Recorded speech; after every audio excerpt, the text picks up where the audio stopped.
میں نے ایک ایریگیشن کے افسر سے پوچھا, مجھے یقین نہیں آ رہا تھا کہ واقعی سب انجینئر کی نوکری کی بولی جو ہے, کوئی بتا رہا تھا 50 لاکھ ہے, انجینئر سینئر انجینئر نے مجھے کہا کہ بالکل صحیح کہہ رہے ہیں 50 لاکھ تک ہے. تو جب مجھے بتائیں کہ 50 لاکھ تک سب انجینئر کی نوکریاں جب بکیں گی اور چپڑاسی کی نوکری جو ہے وہ 5 لاکھ یا 8 لاکھ میں یا 3 لاکھ میں بکیں گی, تو نوجوان جس کے ماں باپ نے اس کو پڑھایا ہے بڑی مشکل سے اس کو وہ ہے, تو پھر مجھے بتائیں کہ وہ جو کمزور ہوگا وہ خود ایڈکشن کا شکار ہوگا, اس سے تھوڑا بہتر ہوگا وہ خود جو ہے 2 کلو 4 کلو یہاں وہاں سے لے جا کر اس سے پیسے کمائے گا, اس سے زیادہ مضبوط ہوگا تو پہاڑ کی طرف ہی جائے گا. 2013 میں لوگوں کی ایک ایکسپیکٹیشن تھی کہ قوم پرستوں کی ایک کریم آئی ہے, لیکن 2013 سے 18 تک کیا ہوا؟ اس کریم نے کیا کیا؟ کیا اس اسکولوں میں ٹیچر موجود تھے؟ ڈاکٹر ہاسپٹل میں موجود تھے؟ دونوں پارٹیاں, پشتونخوا ملی عوامی پارٹی اور نیشنل پارٹی, دونوں ناکام رہی. کس صوبے میں جو ہے نا ایک ایم پی اے کو جو ہے نا اس کے پورا ٹوٹل آپ نے بجٹ جو ہے وہ ایم پی اے کو دے دیا کہ آپ یہی اس کو خرچ کریں اپنی مرضی سے. پچھلے 15 سال میں بلوچستان میں ہر ایم پی اے کے گھر میں 2-4 ٹھیکیدار پیدا ہوئے ہیں. پہلے تو ٹھیکیدار کو کام دیتے تھے, ابھی خود ٹھیک کام ہو گیا. بہت سے دوستوں نے ذکر کیا وفاق کی طرف اور وفاق کی زیادتیوں کی طرف. اس بات کو میں ریپیٹ نہیں کروں گا, میں تو صرف یہی کہوں گا کہ ہمارے لوگ کیا کرتے ہیں. اس طرح کے سیمینارز میں باتیں بھی ہوتی ہیں, سب کچھ ہوتا ہے, لیکن جب اسمبلی میں چلے جاتے ہیں وہ بھی اس کا حصہ بن جاتے ہیں, اسی سسٹم کا. آج پہلی گورنمنٹ ہے کہ تمام اپوزیشن بھی خوش ہے, اس میں گورنمنٹ کے لوگ تو ہیں ہی خوش, اور اپوزیشن کے جو لوگ بیٹھے ہیں وہ بھی ایک چینج لا کے خوش ہیں, اور آج جو کچھ بھی ہو رہا ہے وہ سب اس کے ذمہ دار بھی ہیں.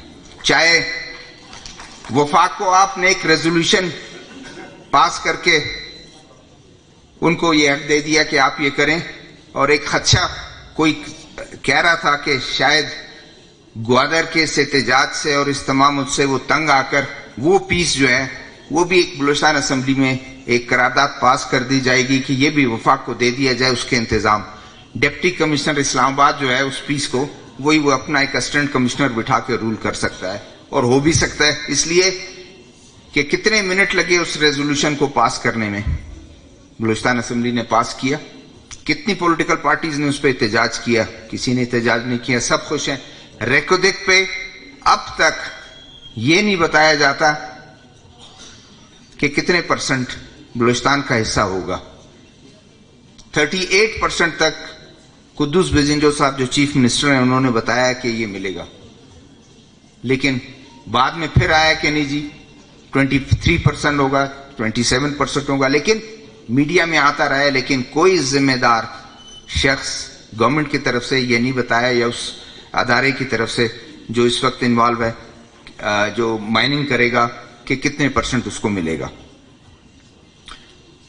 ایک چینج ضرور ہے, لوگوں نے اس تمام باتیں کی, وفاق کی بھی باتیں کی, لیکن شاید ریئلائزیشن پتہ نہیں ہے یا نہیں ہے. عباسی صاحب یہ بتائیں گے اپنی تقریر میں, ان لوگوں کا جو سیاست میں بھی ان کا عمل دخل ہے, پارٹیاں بھی بناتے ہیں, چیزوں کو کنٹرول بھی کرتے ہیں. اور میں نے چینج دیکھا تھوڑا سا کہ مسنگ پرسنس کا شاید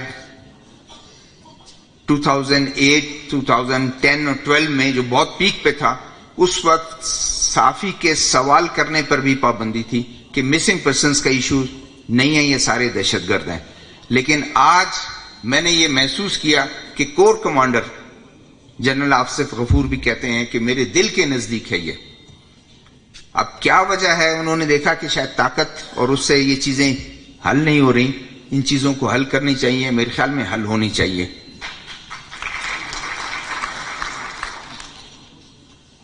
اس وقت بلوچستان کی صورتحال جو میڈیا میں رپورٹ ہوتی ہے,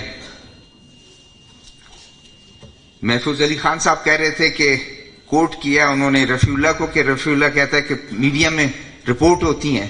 میڈیا میں کیا رپورٹ ہوتی ہیں؟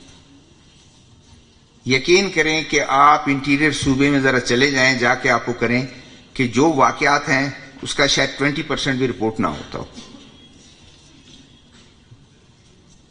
ہدایت الرحمان صاحب اپنے ایک انٹرویو میں، جب یہ ابھی رپوش تھے، میں نے ان سے انٹرویو کیا ایک جگہ کراچی میں، ایک خفیہ جگہ میں نے انٹرویو کیا، وہ شاید چھپ بھی رہے کل یا اس میں وہ یہ کہتے ہیں کہ جو مایوس نوجوان ہیں، سینکڑوں مایوس نوجوان جو شاید ان کا اشارہ ہے کہ بندوق اٹھانا چاہتے تھے، میں نے ان کو پیسفل اور ڈیموکریٹک ریزسٹنس، یہ ان کے الفاظ ہیں، اس طرف میں لایا اور میں کامیاب ہوا. لیکن اس کے ساتھ کیا ہوا؟ چیزیں، وہ ایک الگ بات ہے کہ احتجاج میں کیا ان کی جو محرومیاں ہیں یا ان کی اپنی باتیں ہیں، لیکن میں یہ سمجھتا ہوں کہ آپ بھی جا کر اس چیز کو دیکھ لیں کہ اس وقت لوگ کیوں جا رہے ہیں. اس چیز کو دیکھیں نا، لوگ رخ کیوں کر وائلنس کی طرف کیوں جا رہے ہیں، لوگ پہاڑ کی طرف کیوں نوجوان جا رہے ہیں. اس چیز کو دیکھنا چاہیے. اگر ان چیزوں کو آپ دیکھیں گے، ادروائز پھر آپ کے پاس شاید کوئی وہ نہ بچے، آپ کے پاس کوئی سپیس بھی نہ بچے. سردار عطا اللہ مینگل صاحب مرحوم اللہ تعالیٰ مغفرت کرے، 20 سال پہلے ایک انٹرویو میں انہوں نے کہا تھا کہ، اور شاید میاں نواز شریف صاحب بھی گئے تھے ان کے پاس، تو انہوں نے کہا کہ نوجوان ابھی ہماری بات بھی نہیں مانتے ہیں. نواب بگٹی بھی یہ کہتے تھے کہ ہمارے سے آپ بات کر لیں، ایک ایسا وقت آئے گا کہ ہماری بات، نوجوان ہماری بھی بات نہیں مانیں گے. تو میرے خیال میں وقت یہ ہے کہ آپ، جو تمام دوستوں نے بات کی، میں اس کو ریپیٹ نہیں کرنا چاہتا، تلاش کریں روٹ کاز کو تلاش کریں. ورنہ اگر گورنمنٹ کو سپورٹ کرنا، نون لیگز کی گورنمنٹ تھی یہاں پر صوبے میں، ایک رات میں سارا چینج لا کر آپ نے تمام لوگوں کو کہا کہ اس طرف چلے جاؤ. نواب ثناء اللہ زہری اکیلے رہ گئے. جو اس کے قریبی لوگ تھے اس کو فون کرتے تھے، 3 دن تک وہ بھی فون بند کر کے وہ نہیں آتے. پھر باپ بنائی گئی، پھر باپ میں چینج لا کے اس طرح لایا گیا. تو یہ چینجز ہم خود بھی، ہمارے جو ممبرز ہیں ان کو بھی دیکھنا چاہیے. جو اس وقت ممبرز ہیں، چاہے اپوزیشن میں بیٹھے ہیں، چاہے باپ کے لوگ ہیں، چاہے دوسری پولیٹیکل پارٹیز کے لوگ ہیں، معذرت کے ساتھ ریوڑ کی طرح جب وہ ہانکا جاتا ہے وہ سارے ادھر دوڑتے ہیں. ہمیں بھی اپنے گریبان میں جھانکنا چاہیے کہ ہم بھی کیٹ پا نہ بنیں. جب ہم کیٹ پا بنیں گے ان کا ٹول بنیں گے، تو پھر وہ ہمیں یہی دیکھیں گے کہ ایک افسر وہ سب اس کو جو ہے تمام لوگوں کو اسی طرح ڈیل کرے گا. میرا اپنا میں نے دیکھا، یہ میری اپنی فیلنگ ہے، میرا فیڈ بیک ہے، نہیں تو جا کے اس کو چیک کر لیں. آج انٹیریئر میں آپ چلے جائیں، لوگوں کا غصہ پہلے بیوروکریسی کے خلاف تھا، آج بیوروکریسی سے ہٹ کے الیکٹڈ لوگوں کے خلاف ہے. کیوں؟ ذکر کیا انہوں نے، رفیع اللہ نے بہت ڈیٹیل میں کہا. واقعی یہ بات ہے کہ ایم پی اے اسکیم، کہ آج کبھی پہلے ایم پی اے اسکیم جو ہے، عباسی صاحب بھی بیٹھے ہیں، مفتہ اسماعیل صاحب بھی بیٹھے ہوئے، کس صوبے میں جو ہے نا ایک ایم پی اے کو جو ہے نا اس کے پورا ٹوٹل آپ نے بجٹ جو ہے وہ ایم پی اے کو دے دیا کہ آپ یہی اس کو خرچ کریں اپنی مرضی سے. پھر اس کی مجبوری بن جاتی ہے کہ وہ پولیٹیکل، کیونکہ ہر بندہ آتا ہے کہتا ہے میرے لیے روڈ، میرے لیے وہ، اور پھر روڈ میں جو کچھ ہوتا ہے. پچھلے 15 سال میں بلوچستان میں ہر ایم پی اے کے گھر میں 2-4 ٹھیکیدار پیدا ہوئے ہیں. پہلے تو ٹھیکیدار کو کام دیتے تھے، ابھی خود ٹھیک کام ہو گیا. 2013 میں لوگوں کی ایک ایکسپیکٹیشنز تھی کہ قوم پرستوں کی ایک کریم آئی ہے، لیکن 2013 سے 18 تک کیا ہوا؟ اس کریم نے کیا کیا؟ کیا اس اسکولوں میں ٹیچر موجود تھے؟ ڈاکٹر ہاسپٹل میں موجود تھے؟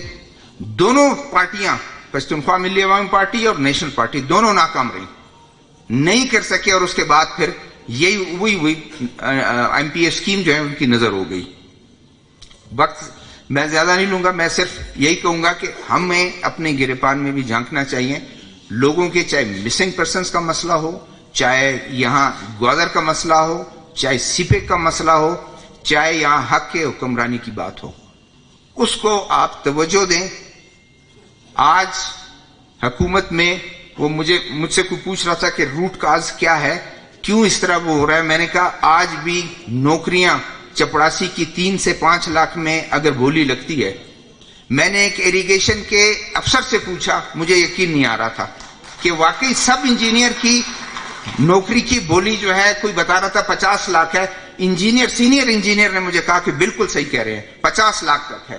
تو جب مجھے بتائیں کہ 50 لاکھ تک سب انجینئر کی نوکریاں جب بکیں گی اور چپڑاسی کی نوکری جو ہے وہ 5 لاکھ یا 8 لاکھ میں یا 3 لاکھ میں بکیں گی، تو نوجوان جس کے ماں باپ نے اس کو پڑھایا ہے بڑی مشکل سے اس کو وہ ہے، تو پھر مجھے بتائیں کہ وہ جو کمزور ہوگا وہ خود ایڈکشن کا شکار ہوگا، اس سے تھوڑا بہتر ہوگا وہ خود جو ہے 2 کلو 4 کلو یہاں وہاں سے لے جا کر اس سے پیسے کمائے گا، اس سے زیادہ مضبوط ہوگا تو پہاڑ کی طرف ہی جائے گا.